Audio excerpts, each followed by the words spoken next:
Good morning, guys! Ohayo gozaimasu! I'm not sure kung nakikita nyo ako, pero buksan natin yung ilaw para makita nyo ako. Tarang! Ayan, kagigising ko lang, and I got this Nivea Soft Face Body Hands Moisturizer. And nagamit ko na siya kagabi. Ang gusto ko sa kanya is hindi siya malagkit, tapos hindi siya greasy, compared dun sa may nasa blue na can, or yung tin can. Tapos, bumili din ako ng Atrix hand cream. Ayan. Tapos, ang gusto ko rin siya dito dahil, yung tawag dito, hindi din siya greasy kasi gusto ko sa, sa moisturizer, lalo na sa cream, yung hand cream, is hindi siya, hindi siya greasy, pero na-moisturize na yung kamay ko. May mga pinost din ako mga photo sa Instagram, and hindi ko pa pala nasasali sa vlog or dito sa video na to. Ito, tsaka ito. Itong alak na to, meron siyang real bits ng gold sa loob. Ayan, nakikita nyo ba yan? Ayan, real bits ng gold yan, mga yan. Kaya, excited ako i-try siya. By the way, ayan pala yung packaging, in case you're interested. Then, ito, ang loob niya is yung mochi. Ito naman yung setup ng ng papa ko. Yan. Eh, nakikita nyo ba yan? Yan ang unang-unang toy. Toy kasi diba, isa lang so without S. Na meron ako si Usagi na Sailor Moon. Tapos, yan yung katana. Tapos, nawawala yung plaque ni Papa. Basta nakikita nyo sa cover photo na nandito yun eh. Nandito siya nakalagay. Then, ano pa ba? Ayan. Yung mga fake na Mika na. Kasi every New Year may nagaganito yung tatay namin. Then, meron din siya Santo Niño. Bigay lang yan ng ng mga Filipina doon sa Omise. Yung sa mga nagtatrabaho sa Philippine Club. Yan. So, binibigyan din siya ng mga kasi siya na may muta ko eh. Binibigyan siya ng mga Santo Niño, ng cross, ng rosary, yung mga yan. Tapos, dinidisplay niya ganyan. Yung Philippine Jeep na nandun, Ayun, yan. Alam niyo ba, sobrang tumaba talaga ako.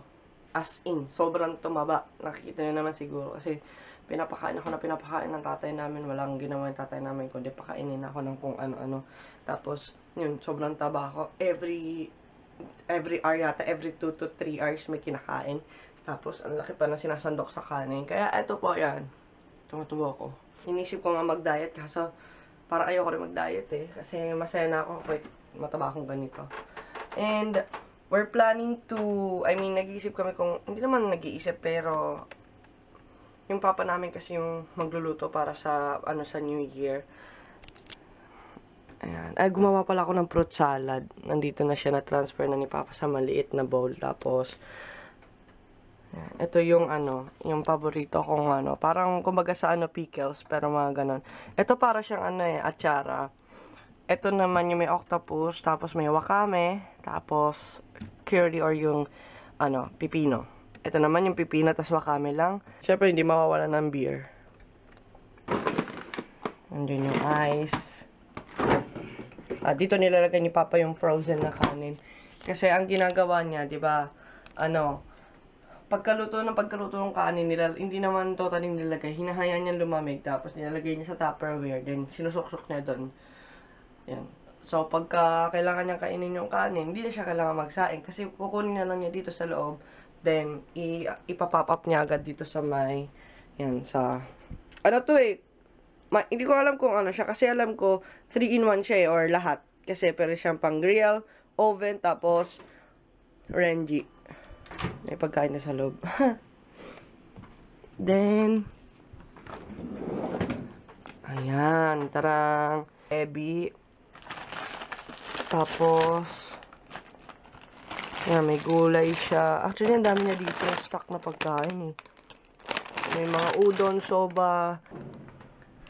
Tapos, doon naman sa pinakababa, ayan, meron siyang mugicha. Ayan. Mga gulay yan nasa baba. Ipapakita ko rin sa inyo yung pinaka-paborito kong kape. Kahit hindi ako masyado nagkakape, pero pag nagkakape ako, ito ang lagi kong binibili or iniinom. Nescafe Gold Blend. Tapos, nalagyan ko ng sugar and creamer. Tapos, ito naman yung favorite ko na seaweed or nori. Yan. Tapos, ito naman yung pinaka-favorite ko talagang cup noodles na ano, na, at saka yakisoba flavor. Itong Red Devil, kasi maanghang siya. Alam niyo naman na gusto ko maanghang, di ba? Tapos, itong UFO. Yan, masarap siya. Andito naman yung dalawa kong tsaa. Ayan. Ito yung kobocha. Tapos, ito naman yung, wait, ano ba ito? Ayaw mabukas. Ayun, nabuksan ko na siya. Ayan. Yung loose tea. Ginagawa ko dito sa loose tea, hindi ko siya dinediretso agad sa baso. Saan na ba yun? Ayun. Dito ko siya nilalagay. Ang cute, diba? Ng teapot ko. Yan. As you can see, may net siya. So, pag nilalagay ko yung loose tea dyan, lalagyan ko lang ng tubig, then pour it, baby. Mamaya, ipapakita ko sa inyo yung magiging setup namin kasi every New Year, ang papa namin ang ginagawa is yung sa may nilalagay tuloy. Meron kasi siya mga plato na hako yung tinatawag. Box, alam kong box yun, pero ganun yung tawag eh. Ano siya, for New Year, and magiging, as in, ang ganda ng presentation niya. Isasali ko dito sa vlog para makita nyo or kung alam nyo kung ano yung ibig ko sabihin. Anyway, pupunta natin si Papa sa loob. Tulog pa. Hello? Are you still sleeping? Hoy. Tulog pa.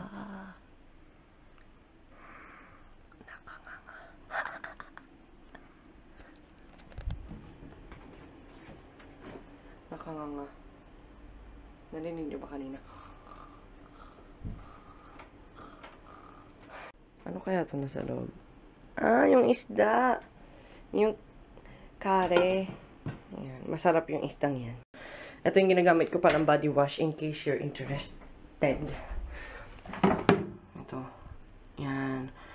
Biore. Yan yung ginagamit ko na body wash. Then, ito yung sinasabi kong shampoo na hindi ko rin kahiyang. Yung Lux. Yan. So, ang ginagamit ko is yung Palmolive Green. Then, syempre, wala pa rin makakatalo sa aking hair treatment essential. Yan lang kasi yung nakaka-maintain ng ano ko sa buhok kasi pag yung ibang ginamit ko or ordinary conditioner, ang nangyayari is nagdidikit-dikit siya tapos naglalagkit-lagkit. Hindi ko alam kung bakit ganun, pero ganun. Yun. Then, yan.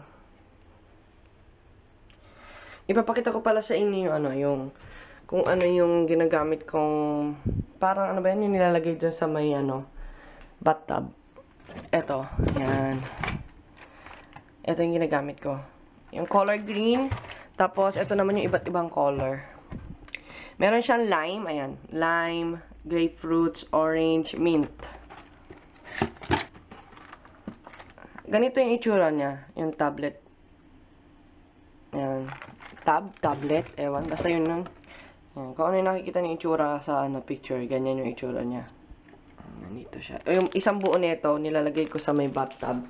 May mainit na tubig, syempre. Tapos yung mag-sizzle or mag-freeze siya. Every morning, meron newspaper yung father namin and may kasama siya mga ganito. Yung mga sale. Ayan. Donkey. Yan. Paborito kong yan. Mall. Kasi tax-free yung nila mga product. Kung ano yung, halimbawa, let's say, yung Asus na, laptop? Note. Yan.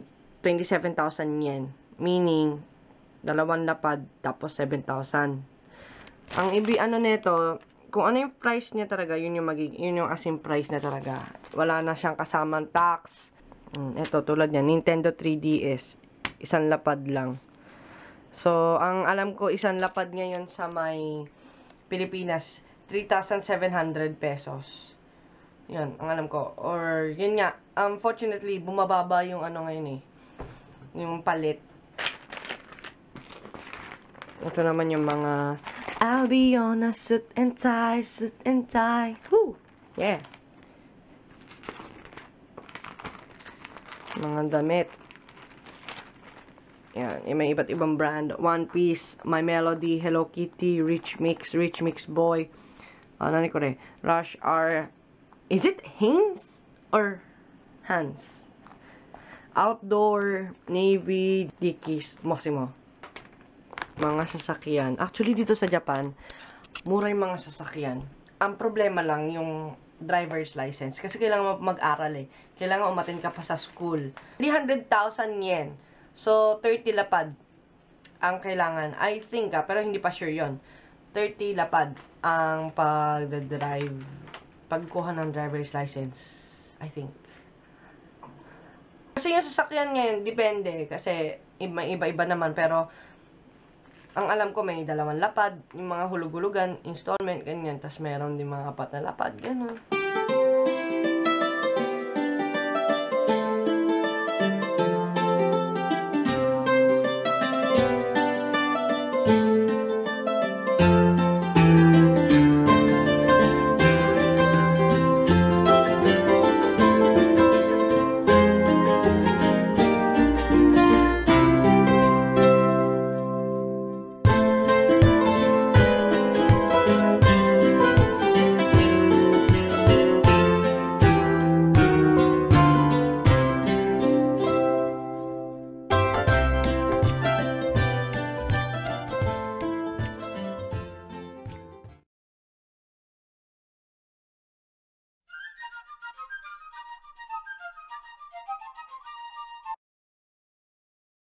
Order ako ng Kishimen ramen. Ayan, pork. Tapos rice. Oh! Ha?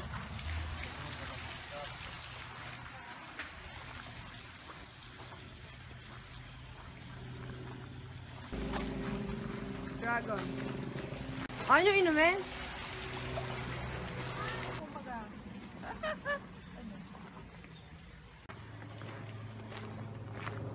Mag-offer lang muna ako ng prayer.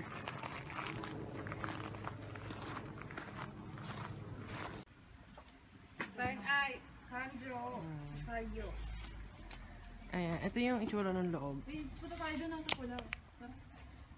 I-zoom ko para sa inyo para makita nyo. Ayan.